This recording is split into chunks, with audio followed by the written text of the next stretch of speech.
आहुत महाराज के ऊपर बुढ़ापा आया तो सोचने लगे कि मैं भजन करूं जा करके और अपना शासन में उग्रसेन को दे दूं। तो आहुत महाराज ने उग्रसेन को शासन दिया मथुरा का, और आहुत वन में जाकर के भगवान का भजन करने लगे।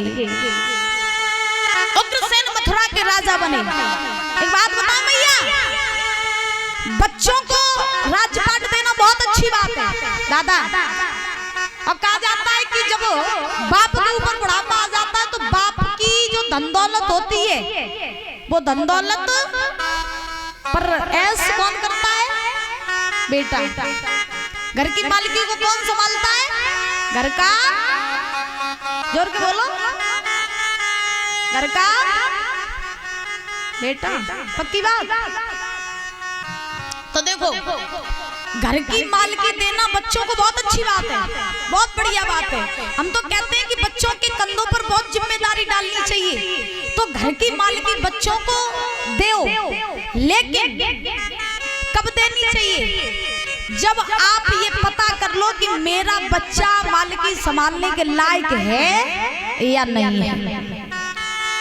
अगर बच्चा तुम्हारा गुणवान है, संस्कारी है, तुम्हारे पैसों को अच्छी जगह उपयोग करेगा, तभी उसे घर का मालिक बनाओ। और अगर घर की मालिकी शराबी, जुआरी, कबाड़ी लड़का को दे दियो तो जो तुमने कमाया वो भी नाश, उसने कमाया वो भी नाश।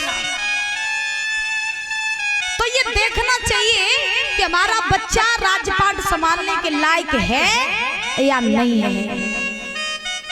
और सबसे पहले एक बात और ध्यान रखना, अपने बच्चों को मालिकी तब देना जब आप उनको उनके पैरों पर खड़ा कर दो। बच्चों को बच्चों के पैरों पर खड़ा कर दो। अगर आप जिंदगी भर यही कहते रहोगे कि बेटा जो कुछ भी है सब तेरा ही है, जो मेरा है वो तेरा है, अगर ऐसे कहते रहोगे ना तो वो बच्चा कभी आगे नहीं बढ़ सकता।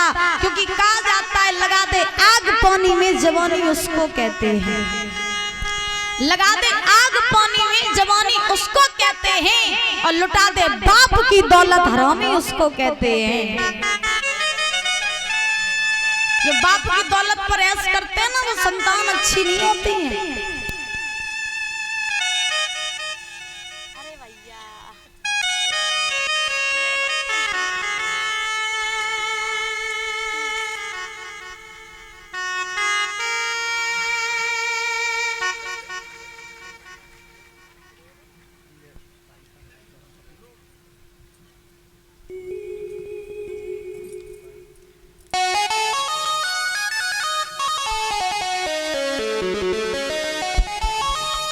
और इसी बीच में ये संजय भैया जी, इनकी धर्मपत्नी, ये पायल देकर सम्मानित कर रही हैं और 1 रुपए देकर सम्मानित कर रही हैं। जोरदार तालियां जाएंगे। भगवान से कामना करेंगे सुख शांति प्रदान होती रहे, धन के भंडार भरे रहे, किसी भी चीज की कोई कमी ना हो, और समाज में ऐसे पद और प्रतिष्ठा बनी रहे, हर इच्छा पूरी होती रहे, संतान से सुख प्राप्त होता रहे। बस यही भगवान से मेरी कामना ही आराधना है। बोली गोविंद भगवान की। आइए ताली बजा करके बोलेंगे बड़े भाव से, और उसके बाद कथा में प्रवेश करेंगे।